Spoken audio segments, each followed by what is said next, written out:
Wednesday, May 18th, 1927, is supposed to be the last regular day of classes at Bath Consolidated School for the kids arriving from farms across the township. There wasn't no reason to think it could be anything but an ordinary morning like it always had been. School picnic was planned for the following day. Summer vacay was about to begin. Classes got underway 8:30 sharp. One of the students, Willis Cressman, he later remembered seeing Andrew Kehoe working on the door as the children entered the building. Kehoe looked at them, smiled. Nobody thought much of it because he belonged there. He was a local farmer, member, and treasurer of the school board, and a man the district trusted to perform repairs and electrical work at the school constantly. He had keys, knew the school from top to bottom, had spent months using that access to hide dynamite and another explosive called pyrotol throughout the basement. Oh, my. Hundreds of pounds were wired beneath the north wing, hundreds more beneath the south wing. Alarm clocks that were set to trigger both sides at the same time. Just a short distance away, his farm had also been prepared for destruction. His wife, Nellie, just returning from the hospital 2 days earlier. But by that morning, she was dead, murdered by her husband and left among the possessions he intended to burn. His house, his barns, his farm equipment, his crops, his trees, his fences, his money, and all animals had been worked into the same plan. That's crazy. Kehoe's Ford truck was loaded with dynamite and pieces of metal that would become shrapnel when it exploded. Damn. None of this had been thrown together overnight either. He'd been buying explosives, working beneath the school, testing blasts on his farm, quietly destroying his own property for months while continuing to attend meetings and keep the district's financial records. Wow. On its surface, he was still carrying out his duties as treasurer. Underneath the school, the timers were already in place. About 8:45 that morning, explosions tore through Kehoe's farm, sending neighbors running toward the fire to look for him and Nellie. Oh, man. At almost the same moment, the circuit beneath the north wing of the Bath Consolidated School closed, setting off the explosives hidden below classrooms filled with children. The floor rose, the walls split apart, and most of the north side of the building came down. Damn. The blast was heard miles away. Within minutes, parents, teachers, neighbors, surviving students were digging through bricks and broken timber, trying their hardest to reach children trapped beneath the class roof. But that attack wasn't finished. Kehoe was still alive, and he was headed towards the school. Oh, man. This guy, man. Tell you what. Bath Township sits in Clinton County, about 10 miles northeast of Lansing. But in the 1920s, it was still a small farming community. This is where most families lived outside the village on land that they worked themselves. Bath had a grain elevator, a drugstore, and a couple other businesses. That's a couple churches. Homes, they gathered near the center of the town. The rest of the township spread across farms connected by country roads. Oh, country roads, take me home. Donald Huffman, he grew up there. He remembered it as the kind of place where everybody knew your name. And that was not much of an exaggeration either. Families attended the same churches, traded at the same stores, served on the same local boards, sent generations of children to school and war. Before Bath That's true. Before Bath Consolidated School opened, those children attended several one-room schools scattered all around the township. One teacher might be responsible for students of different ages and grade levels, all working in the same room. Education a child received could depend heavily on the teacher if she really wanted to work each class or each grade, because she, like we said, that she probably had 4 or 5 different grade levels, probably more than that. All of them. It's one room schoolhouse, man. Right. Each child received the education that they could, depending on the teacher that was there, the building itself, or even available supplies. How often farm work kept that child at home as well. Right. By the early 1920s, communities all across Michigan were replacing those rural schools with consolidated districts. Instead of maintaining several small buildings, a township could bring its children into one larger school with separate classrooms, more teachers, school buses, indoor plumbing, better equipment, and high school courses that would have been difficult to offer in a one-room school. Yeah, ain't that crazy? Michigan was like one of the ones who basically, Midwest, were the ones that like basically started the modern day education, and now we're the worst. I wonder why. Jeez. Bath residents debated consolidation for years before voters finally approved it in the year of 1922. The advantages, easy to see, especially for parents who wanted their children to have opportunities beyond the farm. But all of it cost money. The new building had to be constructed, buses had to be purchased and maintained, teachers had to be paid, and the school needed a steady operating budget. That meant higher property taxes, and because Bath is just a little old farming township, much of the burden fell on landowners whose property might be valuable on paper, even when the farm did not produce much cash. Some residents supported the school while complaining about its costs. We still see that shit today. Right. Others I'm one of them. Others opposed consolidation from the beginning, and they resented being taxed to replace smaller schools they believed had worked well enough. What do you mean? Just fine. Read that sentence. Do y'all really need to? It's like that video. The kid's spelling out Nutella. He's like Nutl or ELLA, and the dad's like, "What does that say?" He's like, "Peanut butter." Gee. Bath Consolidated Schools, they finally opened their doors in 1922. 236 students enrolled from 1st to 12th grade. Although enrollment grew as the district became established, later figures placed the total above 300. Most of those numbers are sometimes mixed with estimates of how many children were actually present on the 18th of May, which is why different accounts give different totals. What are you going to do? The building divided in north and south sections, classrooms and offices above a basement containing the furnace pipes, ventilation spaces, electrical wiring, and open areas between the ceiling and the floors overhead. School, it was led by 33-year-old Superintendent Emery Huyck. Frank Smith, he served as janitor. Among teachers, 30-year-old Blanche Hart, 20-year-old Hazel Weatherby, first grade teacher Bernice Sterling. These are not strangers brought in from some distant city. No, they knew the families very well, lived in or near the community. Blanche Hart's case, she had relatives attending the school. The building also hosted meetings, performances, school activities, community gatherings, including the picnic planned for the 19th of May, that very next day. And by 1927, the arguments over consolidation had not completely disappeared, especially when tax bills arrived. What school was no longer just a new building people were debating. No, it had become part of the Bath's everyday life. That closeness was part of what made the attack so devastating. When the North Wing came down, people digging through the wreckage were searching for their own children, their neighbors' children, their own students, their brothers, their sisters, in some cases, several members of the same family. Well, this old guy, Andrew Philip Kehoe, born in Tecumseh, Michigan, February 1st, 1872, one of 13, born to Philip and Mary. Grew up around farm work, obviously, but showed an ability with machinery, electricity, and anything requiring careful technical work. After finishing high school in Tecumseh, he attended Michigan State College, which is MSU now, obviously. It was agricultural college, East Lansing, and studied electrical engineering. Oh, wow. Wow. That had to have been like very, very new at the time. Right.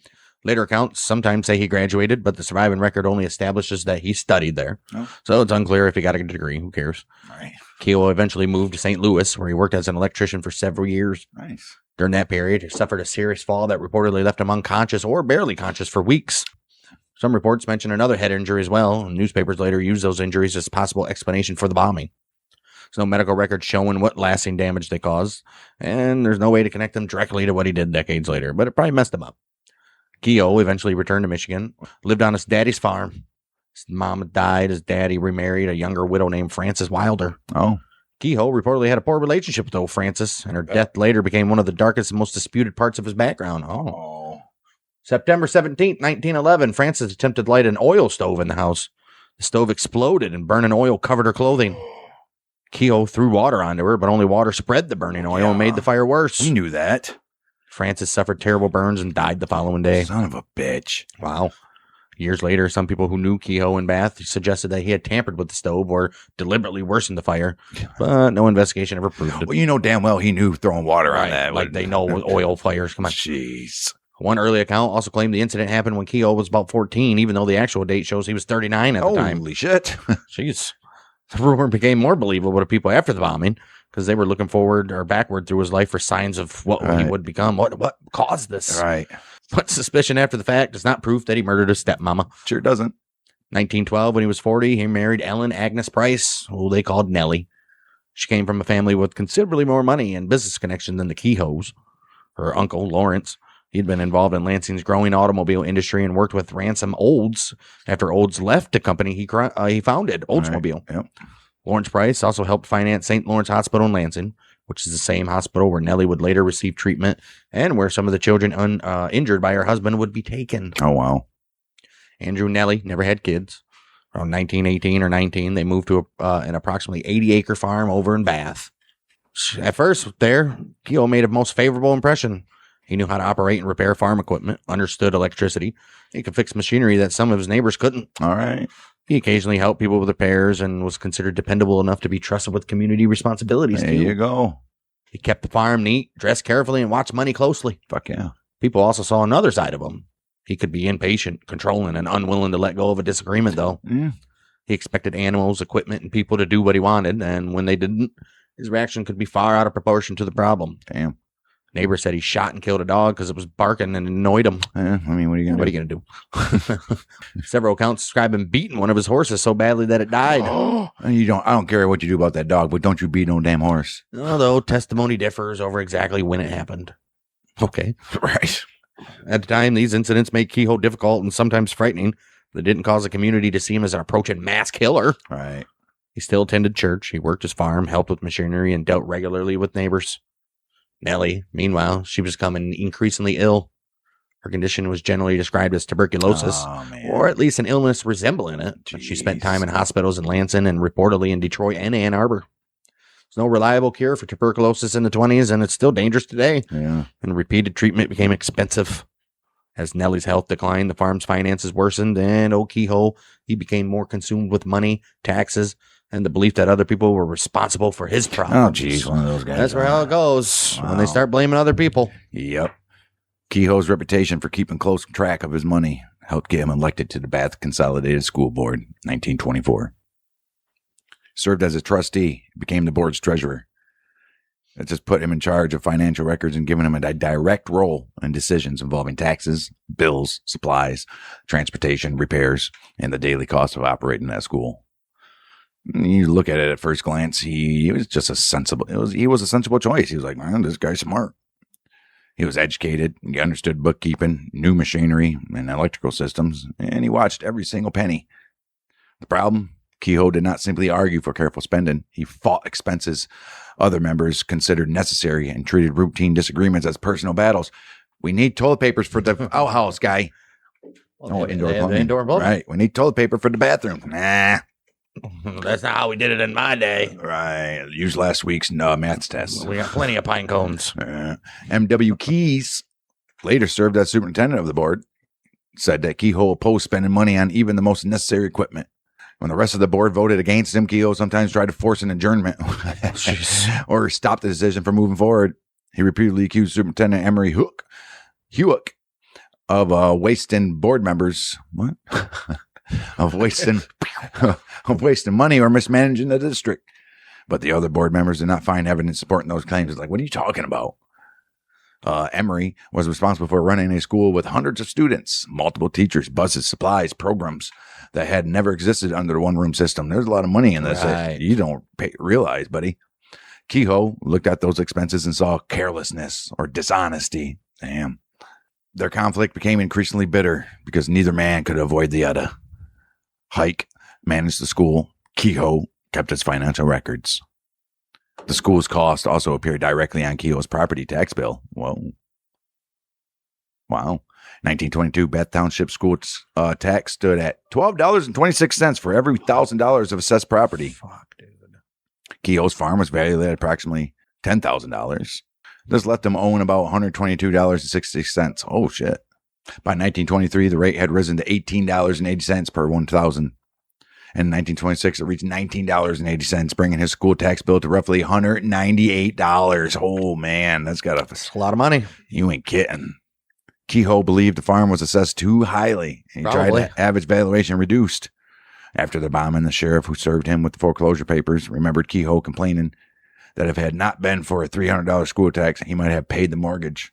The difference between the documented $198 figure and Kehoe's $300 complaint may reflect additional charges, another tax year, penalties, or Kehoe simply describing his burden in a way that supported his grievance. He hiked it up a little bit. Right. What is clear, though, is that he blamed the school for money he believed should have remained in his pocket. His anger grew after he entered township politics. In 1925, if you're already an angry man, never go into politics or anything that has to do with your little town. Don't get on the board. Just keep it. Don't even look at your tax bill. Well, apparently it didn't matter because to the people anyway. All right. 1925, Kehoe temporarily appointed Bath Township clerk. He then ran for the position in the April 5th, 1926 election, but he lost. No. People who knew him believed the defeat embarrassed and enraged him. His neighbor, Monty Ellsworth, later thought this was when Kehoe began considering revenge against the community. Oh, geez, one of those guys who did that walk down the thing. Yeah. Yeah. That may be true, though, but Kehoe left no confession, identifying the election as the moment he decided to attack that school. And around the same time, his problems at home were becoming more serious. Nellie's illness required repeated treatment. He was very sick and tired of that, and he's got to deal with the farm. And he's got to deal with everybody wasting money on papers and pencils at the school. The farm was not producing enough money. Kehoe had debts beyond his school taxes. In June of 1926, he was notified that foreclosure proceedings were beginning against the property. Uh-oh. The mortgage was held by a widow from Nellie's family, and she later recalled Kehoe saying that if he could not live in the house, nobody would. Instead of selling equipment or working the land more aggressively, Kehoe stopped making mortgage payments altogether, and he allowed the farm to deteriorate. He also stopped paying the homeowner's insurance. Oh, no duh. Meaning there would be no settlement after he destroyed the property. An inventory after the bombing suggested that the machinery, supplies, and other property on the farm could have been raised enough money to satisfy the mortgage if Kehoe had been willing to sell them. Yeah. He's going to sell all this shit for what? Right. What's he going to do then? Right. His financial problems were real, but the simple explanation that school taxes took his farm and drove him to violence does not hold up. I mean, it kind of does. It's a lot of money. He was already struggling to survive. Now you added $198 a year. Right. Kehoe still had assets and choices. That's a politician wrote this. Right. Jeez, you still had clothes on your back, bud. But he had become more interested in proving that he had been wronged than in saving the farm. During Kehoe's final year, the condition of the farm, it made it very clear he wasn't trying to save it. Neighbors watched fields go neglected, even though he owned the machinery needed to work them. But earlier, you guys just said he could sell those machineries. Right. 1 year's bean crop was allowed to rot. Corn went unharvested, and by the spring of 27, he made little attempt to prepare the land for another season. His tractor, his tools, his lumber, his wire, and supplies remained on the property. Instead of selling them to reduce the mortgage, he began arranging everything for destruction. Nice. His neighbor, A. McMullen, he noticed that Kehoe had largely stopped working and suspected he might be preparing to kill himself. Oh. Nope, worse. Right.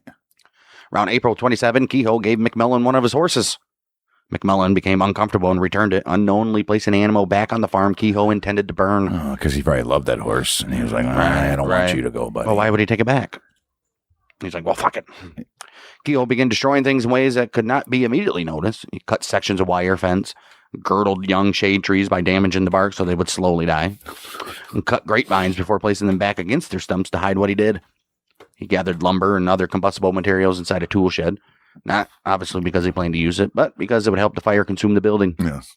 He stopped paying insurance months before the attack, removed any chance that Nellie's family or his creditors would recover money after the property was gone. And because you guys remember, it was in Nellie's family's name. Right. At the same time, he began collecting explosives, the main material, pyrrhotol.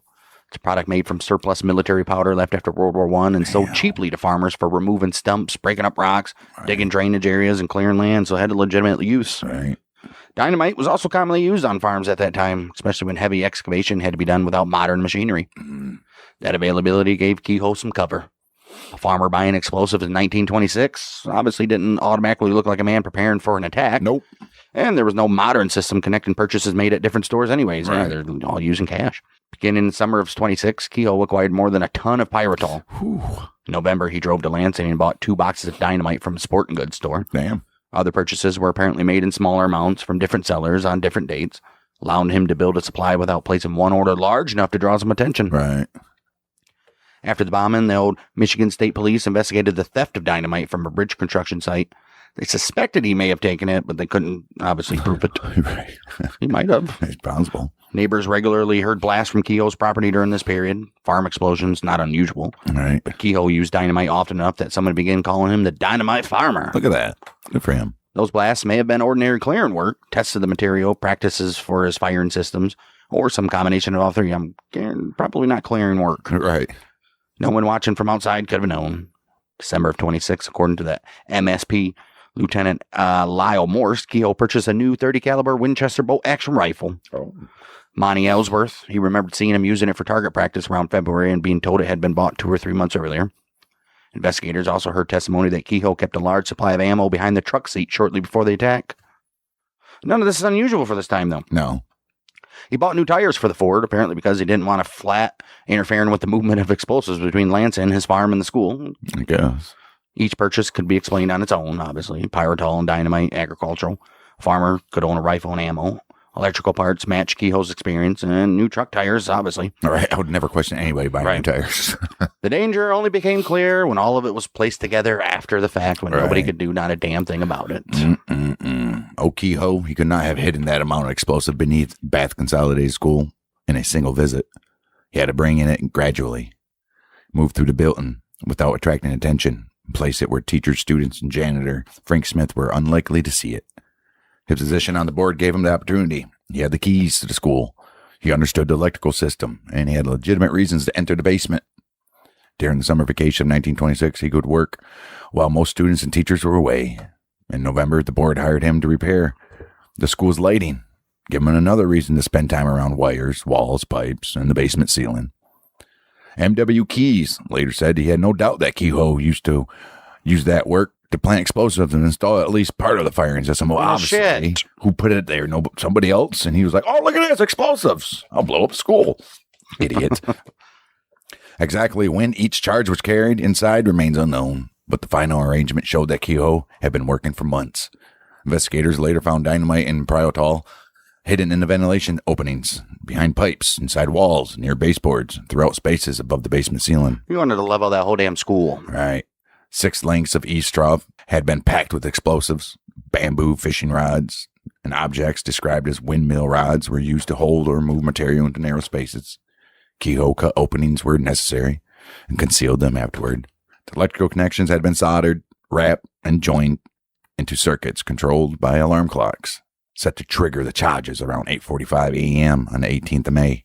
Explosives were spread beneath both the north and south sides of the school, with some placed near Superintendent Hike's office. A gasoline container fitted with a tube was also discovered in the basement. Investigators believe that Kehoe intended the gasoline vapor or fuel to ignite and spread fire through the building, although they could not determine exactly how he expected that part of the system to work. He was just like, "Hey, fuck it." Approximately 500 pounds of dynamite and pyrotol remained beneath the south wing after the bombing, while another large concentration beneath the north wing exploded.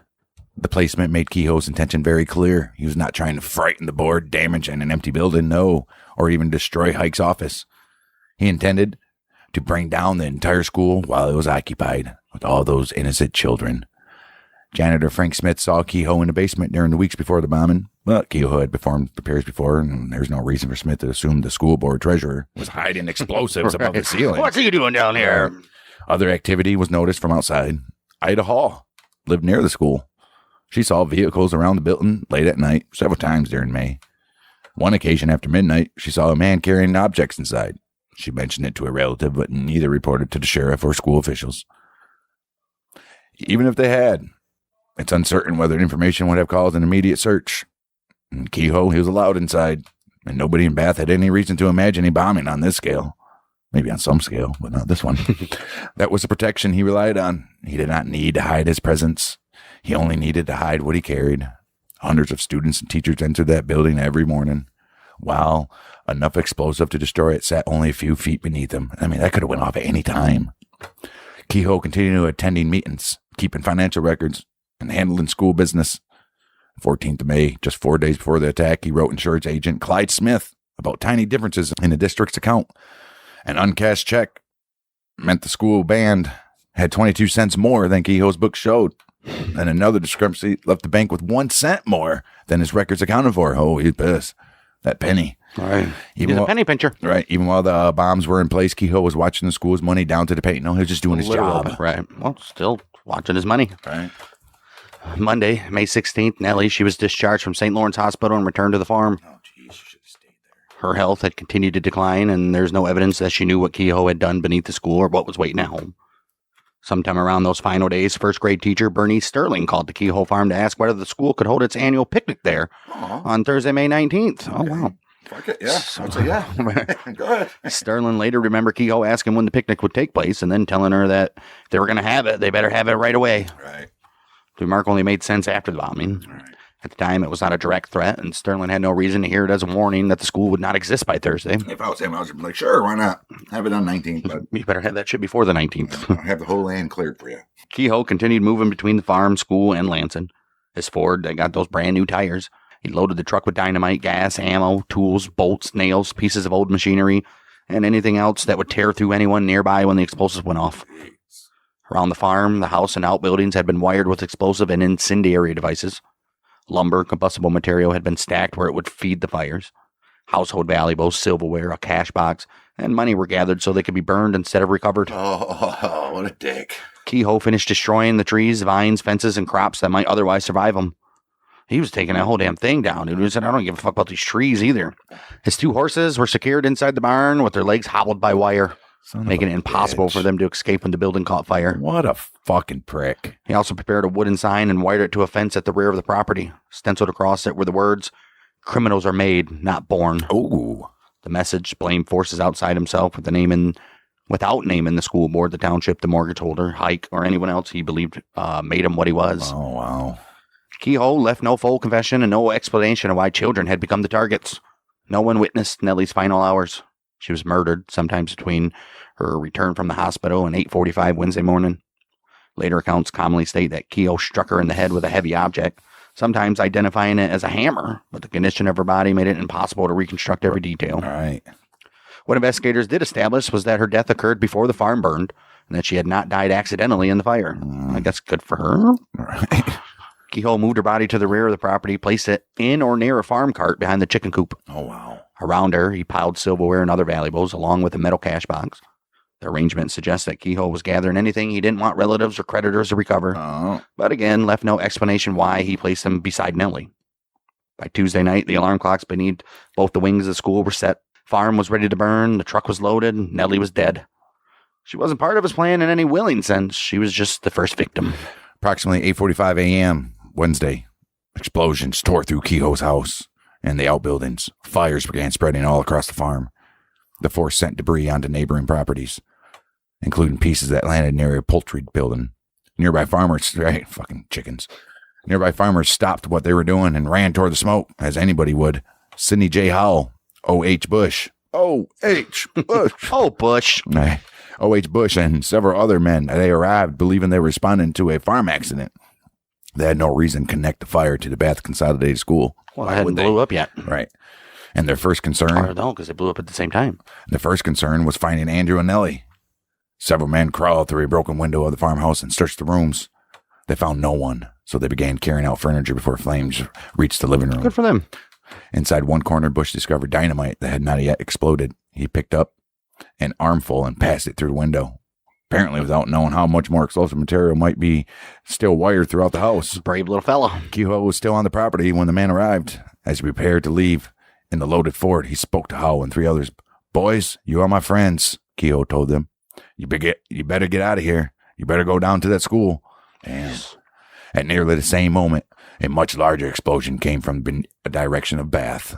The alarm clock circuit beneath the school's north wing had just reached 8:45 a.m. and sent a charge into the explosive Kehoe had hidden throughout the basement.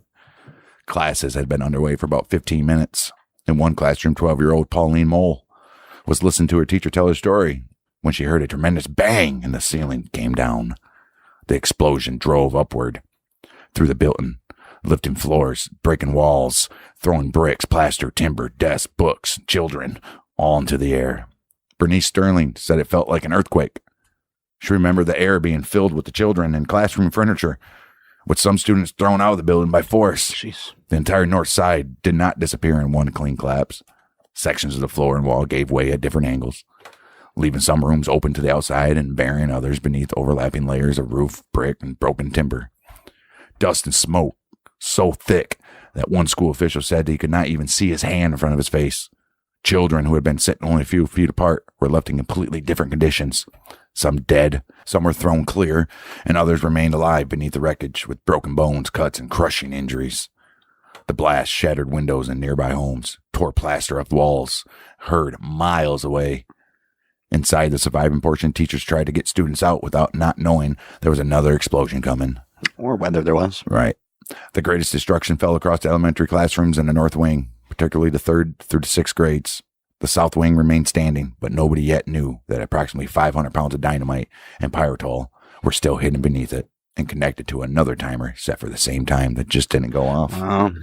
Outside, the first people to reach the building saw the north wall torn open and the edge of the roof resting near the ground. Children could be heard beneath the debris. Some were visible only by an arm, leg, or part of a face through the dust and plaster. Others had been blown onto the lawn among books, bricks, clothing, and pieces of their own classroom. The first rescuers were teachers, older students, parents, farmers, neighbors, who began pulling away debris with their bare hands. Within minutes, word spread across the township, and mothers and fathers started arriving from every direction, each looking at the same pile of wreckage and trying to find where their child's classroom had been. Jeez, oh, Pete. Those first parents reaching the school didn't wait for instructions, clearly. They climbed into the ruins, pulled loose bricks by a hand, lifted broken boards, called into openings where children might still be alive. Robert Gates remembered mothers running into the schoolyard demanding information, then collapsing when they recognized a body on the lawn. Oh, geez, it ain't like nowadays when something like that happens. You got 50 people standing outside a building waiting for okay to go in. No, people are like, fuck you. Well, they wouldn't even allow parents and shit in nowadays. Like, fuck you. I'm still getting in. They would rather arrest them and then actually have more help. Right. Idiots. Within a short time, more than 100 men were tearing into the ruins while nearly as many women searched beside them. Gates saw women lifting clusters of bricks still held together by mortar that he did not believe an average man could have moved without a crowbar. You don't never know. Right. The north wing roof had settled over a group of children, leaving some partially visible but too deeply pinned to pull free. Monty Ellsworth counted 5 or 6 kids beneath one section and drove to his farm for a heavy rope that could be used to raise it. Rescuers had to work carefully enough to avoid bringing more of the building down, while moving quickly enough to reach children who were bleeding or struggling to breathe. Around them, families were beginning to understand that they had lost more than one child. Eugene and Luella Hart had sent several of their kids to school that morning. Oh, fuck. Lola, Vivian, and Percy, they were caught in the destruction. Damn it. Their older brother Perry, he survived. Ellsworth saw Mrs. Hart sitting near the school with her 2 daughters beside her and Percy in her arms. Percy, he was still alive when rescuers carried him away, but died after reaching medical care. Damn it. Perry remained near the school and would soon be severely wounded. The Hart's family with an E at the end, this is a different Hart, their loss was even larger. Blanche Hart was 30 years old. She worked there. 3 children from the family, Galen, LeVere, and Stanley, also died. Damn it. The Bergen, the Bromont, the Hall, the Witchell, and Zimmerman families each lost 2 kids. Fuck. That concentration of deaths was not unusual in a rural consolidated school, obviously, where brothers and sisters rode together, attended different grades in the same building. Right. Hazel Weatherby, the 20-year-old teacher killed in the North Wing, was found among children she had apparently tried to protect. Oh, man. Later accounts say children were beneath her arms with their hands gripping her clothing. The exact position was recorded differently in various retellings, but the people who recovered them believed that Weatherby had moved toward her students rather than trying to save herself. Obviously. Across the grounds, injured children were being separated from the dead and carried towards cars, truck, anything that could get them out of there. All right. Parents moved from one group to another, looking beneath blankets and asking whether another child had been found. Some students, they were identified pretty quick. Others were so covered in dust, blood, and plaster that even people who knew them had trouble recognizing them. The dead were laid temporarily on the grounds before being moved to the township hall, while those still showing some signs of life were taken to Dr. Crumb's drugstore or driven directly to hospitals. Every person pulled from the ruins created another urgent decision about who could be saved first. Jeez. While Ellsworth was driving home for the rope, he passed Kehoe heading toward Bath in the opposite direction. Ellsworth recognized him behind the wheel of the Ford and later remembered that Kehoe waved and grinned as they passed. Wow. A few minutes later, that familiar truck entered the school grounds and stopped beside the crowd. Oh, this is what he really wanted right here. Oh, my goodness. Kehoe, he reached the school roughly 30 minutes after the North Wing exploded, although witnesses were understandably unable to agree on the exact time. By then, the grounds were crowded with parents, surviving students, teachers, neighbors, anybody. Cars and trucks had been parked along the road to carry injured children to Lansing. Behind and around Kehoe's seat, dynamite, gasoline, ammo, and pieces of metal that would become shrapnel. Accounts describe bolts, nails, tools, scraps, and machinery among the material believed to have been packed inside. Kehoe had also brought his .30 caliber Winchester rifle. And some later accounts claim he returned after realizing that only half the school had been destroyed. It's possible, but there's no evidence showing what Kehoe knew about the failed South Wing circuit. Right, how would he know? Right. He was going to park outside of the school and blow up everybody that was helping. He may always have intended to bring the truck to the school. He did. To kill Hike and detonate it among whoever survived the first explosion. Of course. Why else would he have it there? Right. Whatever his reason is, though, he quickly located Superintendent Hike. He survived the bombing and was outside help managing the emergency when Kehoe called him over. Witnesses saw Hike approach, but the descriptions of the next few seconds differ. Charles Rawson testified that the two men appeared to grapple over some type of long gun. Other witnesses saw Hike beside the Ford, but did not clearly see a struggle. The prosecutor later questioned witnesses repeatedly about Kehoe's Winchester, and evidence strongly suggests that Kehoe intended to fire the rifle into the dynamite or use it to trigger the load. The blast destroyed too much evidence for investigators to even prove the exact firing method. What witnesses agreed on was that Kehoe deliberately brought Hike close and set off the explosive with a crowd gathered around him. The truck exploded with enough force to tear the Ford apart and scatter burning metal all across the grounds. Kehoe and Hike dead immediately. So was 74-year-old Nelson McFerrin, a retired farmer who had come to the school after the first explosion. 8-year-old Cleo Clayton had survived the collapse of the north wing and made it outside only to be struck and killed by shrapnel. Jeez.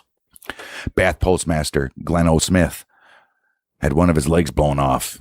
O.H. Bush, who had left Kehoe's burning farm and reached the school, remembered one of the men working beside him trying to bind Smith's wounds. They attempted to get him to the hospital, but he died before arriving. Perry Hart, with no E, whose brother and 2 sisters had been already caught in the school explosion, was severely wounded along with several other parents, rescuers, and bystanders. The metal packed into the Ford tore through people and nearby vehicles. Cars parked as far as a half a block away damaged. Burning gasoline set some roofs on fire. People standing on the wreckage searching for children now had to deal with another group of dead and injured, burning vehicles, and the possibility that more bombs were awaiting nearby. At first, many did not know what had exploded or whether the school had been hit again. Kehoe's body was torn apart so badly that identification depended on fragments of clothing. Wow. Personal belongings and the witnesses who saw him at the truck. Hike's death removed the man responsible for directing the school's response at the worst possible moment. I think anybody can handle it. Right. The bombing also made it clear that the destruction of the North Wing had not been an accident involving the furnace or some failure inside the building. People would watch Kehoe call Hike over and had seen the Ford explode with both men inside or beside it. Even then, there was no time to stop and determine exactly what had happened. Children remained pinned under the school. The newly wounded needed treatment. Men pulled the injured from the burning cars, while others returned to the collapsed roof and continued removing bricks and timber. I mean, you're like, what the fuck do we do now? Holy shit. Jeez. Bath, they had no rescue force large enough to handle what happened, so the response grew out of whoever was close enough. Everybody that was around came and helped. While telephone operators remained at their stations calling Lansing for doctors, nurses, firefighters, undertakers, hospital space, equipment, anybody else that could be sent. Right. Dr. J.A. Crum and his wife, who was a nurse, turned their drugstore into a treatment center. Both had medical experience from WW1, but even that had not prepared them for dozens of children arriving at once with broken bones, deep cuts, burns, head injuries, and wounds from bricks, timber, glass, and metal. The township hall became a temporary morgue, allowing the drugstore and available vehicles to remain focused on people who might still be saved. At the school, men used ropes, jacks, crowbars, and whatever else they could obtain to raise sections of the roof and reach children underneath. Contractors sent entire crews. The Lansing Fire Department sent its chief and 34 firefighters, while the Michigan State Police helped clear routes for cars carrying the injured. Governor Fred Green, he arrived that afternoon, removed his coat, and joined workers carrying bricks away from the ruins. Good for you, Governor. That's the last time we had a good Michigan governor, probably. Right. The Lawrence Bacon Company, they sent a truck loaded with pies and sandwiches because many rescuers had been working since morning without any food. Yeah, you got to have something. Yeah, I don't care what you do. Right. You got to eat. Every usable car and truck became a possible ambulance. The most seriously injured, they were driven to Sparrow Hospital in St. Lawrence and Lansing, while others were treated in Bath until transportation became available. 9-year-old Donald Huffman, he was pulled from the school with compound fractures, the loss of an eye, and part of his cheekbone. Injuries covered much of his body. He survived, but those injuries remained visible for life. Obviously. Billy McCoy reached the Lansing Hospital covered in cuts and suffering from a broken leg. Son of a bitch. Surrounded by another large building after watching his school collapse, he reportedly asked the doctor, "This building won't blow up too, will it?" Oh, jeez.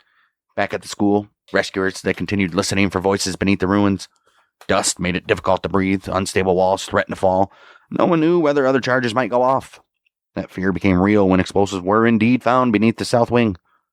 State police stopped work in that area while they searched the building and disconnected the system. Right. Approximately 500 pounds of dynamite and pyrotol remained in place, packed into eaves trough, fishing rods, ventilation, walls, and openings around pipes. The charges were connected to another alarm clock, as we know. Investigators also found gas container fitted with tube. The amount and placement removed any doubt about Kehoe's objective. He had prepared both of the sides of school to explode together while classes were in session. And if that second circuit had worked, the surviving classrooms could have collapsed before students and teachers escaped. People running towards the force explosion might have been caught by the rest of the building coming down. You ain't kidding. Why it failed wasn't conclusively established. Investigators believe the north wing blast may have broken or shorted the wiring before the charge reached the south side. Could be. Another possibility was that one of Kehoe's connections failed independently. Whatever. Yeah, I doubt it. Newspapers reported a broken circuit, but the damage, but the damage made it impossible to identify the exact point of failure. Claims that the remaining explosives could have destroyed the entire village, well, I don't know about that, went beyond what investigators could have approved. That's crazy. But there was more than enough to destroy the south wing and kill many more people, clearly. That whole building would have been gone. Once state police reduced the immediate danger, rescuers, they went right back to work. Some children were trapped for hours before they could be reached. Others died while rescuers were still trying to free them. And sometimes between 5 and 6 that evening before the last child was removed and more than 8 hours after the north wing came down. Jeez. Fuck you. Well, that final number took months to settle because not everybody injured at Bath died on that very day. The north wing explosion killed 36 children, 2 teachers. Blanche Hart and Hazel Weatherby were the teachers. Kehoe's truck bomb killed Cleo Clayton, Emery Hike, Nelson McFerrin, and Glenn Smith, while Kehoe died in the same blast as well. Nellie's body was discovered at the farm the following day. It was found on or beside what remained of the cart, near the silverware cash box and burned money Kehoe had gathered. Her body so badly burned that people moving through the property the previous day had failed to recognize it. Damn. Wow. Evidence of the... They just thought it was another piece of whatever. Jeez. Evidence of the injuries suffered before the fire led the coroner's jury to conclude that Kehoe murdered her before beginning the attacks. The rest of the farm showed the same deliberate destruction. Every major building had been wired or prepared to burn. The horses, they were found dead inside the barn with their legs hobbled. Investigators, they found fences cut, vines severed, trees girdled, crops left to rot, and useful material stacked where it could be consumed. The sign reading, "Criminals are made, not born," survived well enough to be read, but did not explain who Kehoe believed had made him a criminal. An inventory showed that his machinery and property might have raised enough. Yes, we know. The coroner arrived in Bath on the 18th of May, selected 6 local men to serve as a jury investigating Hike's death. Informal testimony began the following day, and a formal inquest opened on the 23rd of May under questioning from the Clinton County prosecutor. More than 50 witnesses were called, including school officials and board members and neighbors and rescuers, state investigators, all the people who saw Kehoe before the fort exploded. There was never serious doubt that Kehoe planted the bombs, but the inquest still had important questions to answer. The jury needed to determine whether he acted alone, how he gained access, whether anyone should have discovered the explosives, how the truck bomb was triggered, and whether Hike, the board, or janitor Frank Smith had been negligent. Why would they have been? Right. You always got a question, I guess. They probably thought Hike was involved. Yeah, okay. Sidney Howell repeated Kehoe's warning at the farm. Other neighbors described seeing him wiring buildings and hearing explosions on the property. Lieutenant Lyle Morse traced the purchase of the Winchester. 3 telephone linemen described Kehoe passing them on the road, arriving at the school, and stopping near the building before the fort exploded. Charles Rawson testified that Kehoe and Hike appeared to struggle over a long gun. Frank Smith acknowledged seeing Kehoe in the basement, but explained that there was nothing unusual about that. The jury found no evidence that anyone helped Kehoe, and they cleared Hike, Smith, and the board of negligence, concluding that Kehoe did this all by himself. Its official finding said Kehoe had conducted himself sanely while preparing the attack. I don't know about that, but... Right. That did not mean doctors examined him and declared him mentally healthy. No, it meant that the jury believed he understood his actions, planned them deliberately, and remained responsible. At the time of the verdict, the count stood at 44 dead, including Kehoe. You don't get to include him on anything.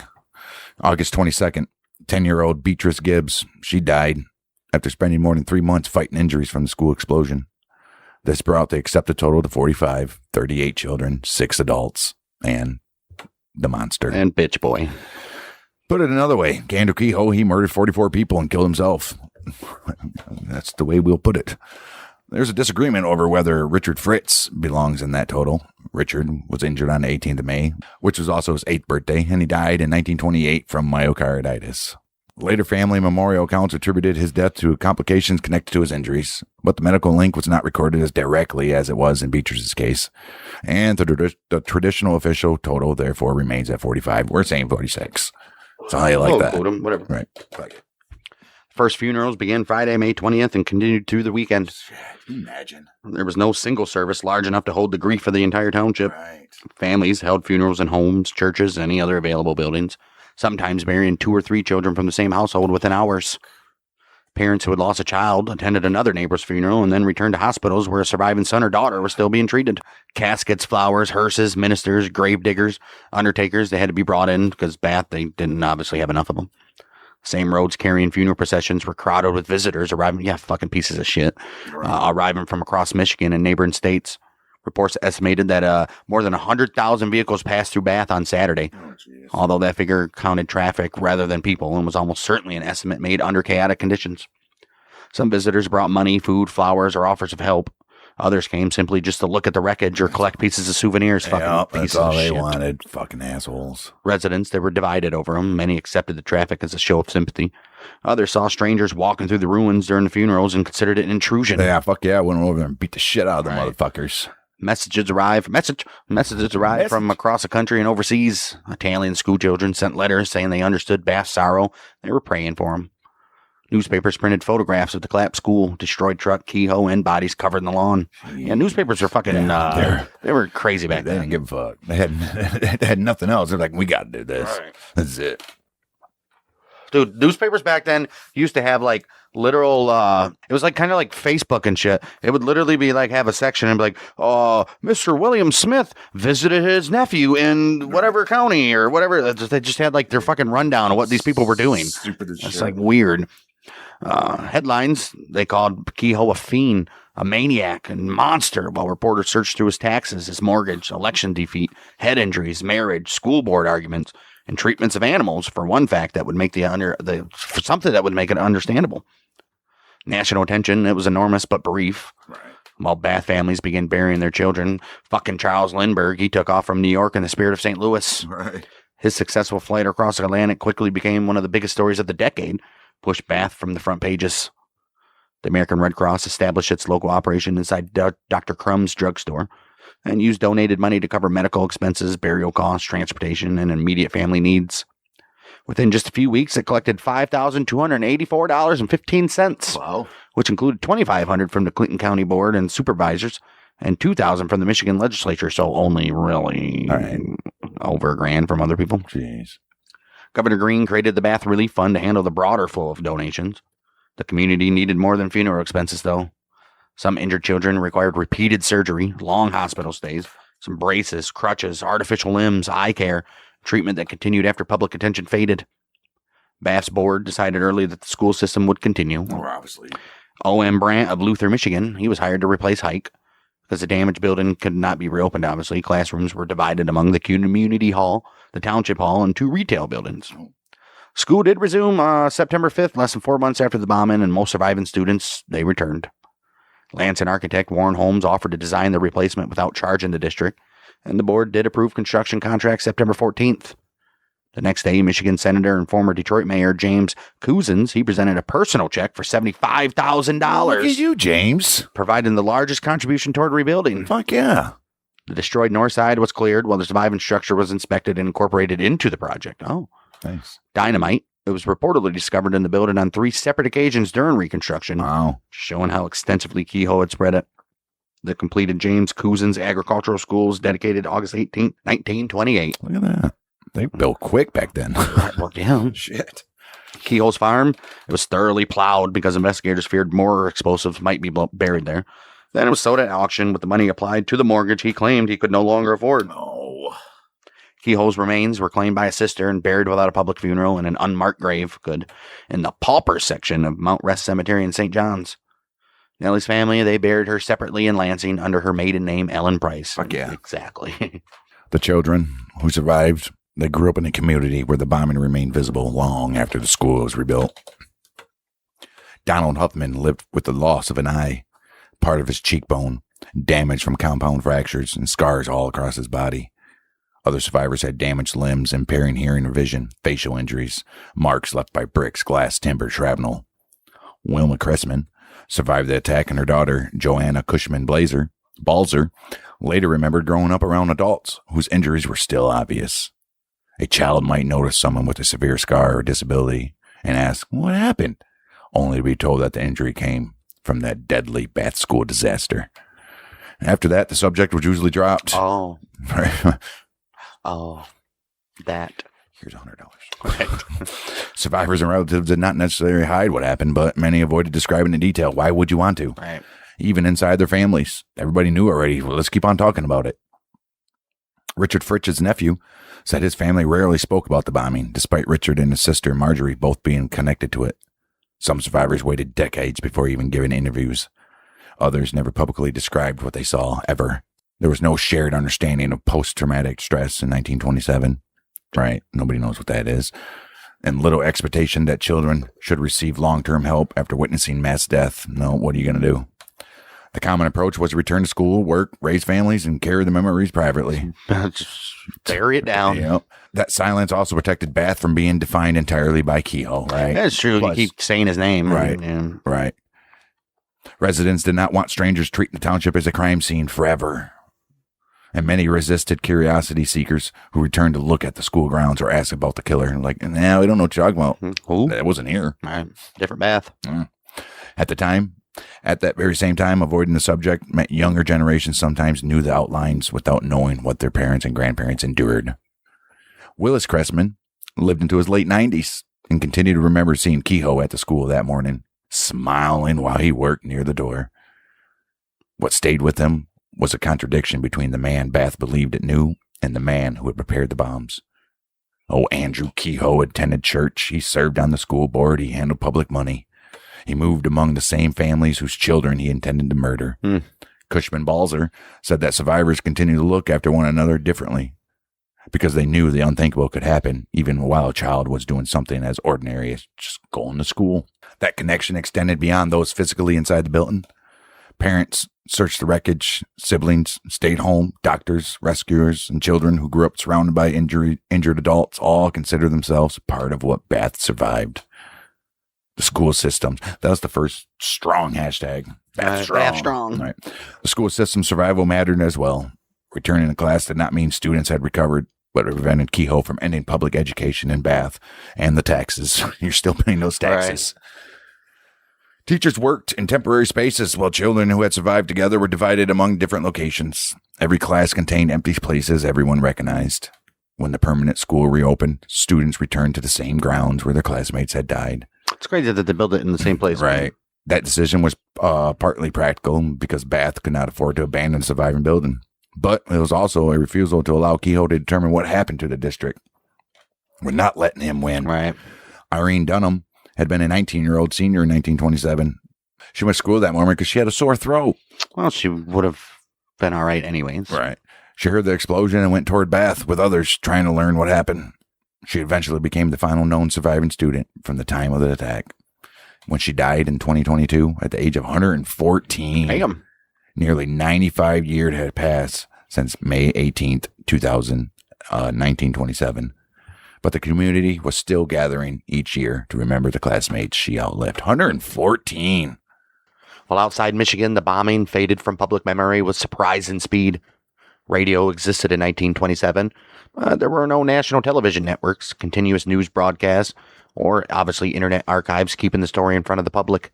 Readers, they followed it through changing newspaper editions, often with inaccurate death totals and conflicting descriptions, then moved on when editors stopped printing daily updates. The crime also resisted the explanations commonly used for bombings during that period. Americans, they were accustomed to stories about explosives connected to labor violence, political radicals, organized crime, or foreign anarchists. Kehoe fit none of those categories. He was a white American farmer, a church member, elected school official, and former township clerk who attacked his own neighbors without issuing even a political demand or leaving a clear explanation why. Reporters responded by concentrating on his mortgage, his taxes, his head injuries, his temper, and the fire that killed his stepmother. That attention made Kehoe the center of the national story, while the children increasingly became a number attached to his name. Later writers described him as a psychopath, or what threat specialists call an injustice collector, which is someone who remembers every real or imagined insult and builds those grievances into a belief that retaliation is justified. That description fits much of his behavior, but it remains a modern interpretation rather than a diagnosis made by anyone who examined him, obviously. His financial problems were very real, yet school taxes alone didn't take his farm. His election defeat may have wounded his pride, but there's no proof it started the plan. His feud with Hike gave him a specific adult enemy. Yeah, he planted explosives beneath classrooms far from Hike's office and tried to kill everybody. The children had not set his taxes, foreclosed on his mortgage, defeated him at the polls, or voted against him at the board meetings. They became targets because Kehoe understood that killing them would punish the entire community. His actions also point towards suicide. This was never only a suicide. He spent months arranging the deaths of his wives, the children, school employees, rescuers, and anyone that came near his truck. The record establishes deliberate planning, not a sudden loss of control. 4 days before the attack, he was still correcting the district's accounts over 22 cents and a penny. The sign at his farm was the closest thing he left to an explanation, but even that pushed responsibility away from himself. Bath, they chose to remember something else, though. 1928 sculptor Carlton W. Angel presented the school with Girl with a Cat, which is a statue of a young girl holding a kitten. It gave the rebuilt school a memorial centered on the childhood rather than the man who attacked it. The James Cousin School remained in use until the building was demolished eventually in 1975. Bath, they turned the grounds into James Cousin's Memorial Park, saved the original school cupola, which had survived the bombing and remained above the rebuilt building. A Michigan historical marker was installed in 1991, and in 2002, a bronze plaque bearing the victims' names was placed near the park entrance. The work of marking every grave took longer. Emily and Robert Bromont, they remained in unmarked graves until stones were placed for them in 2008. Richard Fritz also lay without a marker in 2014, when a gravestone was installed beside his sister Marjorie and identified his connection to the disaster. Each year, May 18th, people gather in the Memorial Park for a candlelight vigil. The children's and teachers' names are read there. We're saying every name serves a purpose that a long recital would not serve in the middle of telling the attack. Nationally, many people became familiar with Columbine, Virginia Tech, and Sandy Hook without ever hearing that the deadliest attack in an American school happened in a small Michigan farming community in 1927. In Bath, it was never forgotten. Today, that original cupola from Bath Consolidated Schools stands inside that memorial park, close to the ground where its north wing collapsed May 18, 1927. It survived the bombing, remained above the rebuilt school, and was saved when the building came down in 75. Everything around it has changed, but the cupola gives the town a physical connection to the school the children entered that Wednesday morning. They had arrived expecting the last regular day of classes, followed by a picnic and summer vacation. At 8:45, the explosives beneath the north wing killed 36 children and 2 teachers. Kehoe's truck bomb killed another 3 adults and another child. Nellie had already been murdered. Beatrice Gibbs died from her injuries 3 months later. The accepted total, 45 dead, including that asshole, with at least another 58 injured. It remains the deadliest attack ever carried out at an American school. The total could have been much higher. Approximately 500 pounds of dynamite and pyretol beneath the school. The south wing of the school failed to explode because something in Kehoe's carefully built system didn't work, thankfully. That failure left part of the school standing and gave hundreds of students and teachers a chance to escape. Everything that followed came from people Kehoe did not kill. Parents climbed into the ruins to find children who were not their own. Farmers, firefighters, doctors, nurses, telephone operators, contractors, neighbors. They all worked until the last child was removed. Survivors returned to class less than 4 months later, first in halls and storefronts, then in that permanent school rebuilt. Many carried injuries for the rest of their lives. Many rarely spoke about what they seen. Kehoe tried to explain himself with a sign reading, "Criminals are made, not born."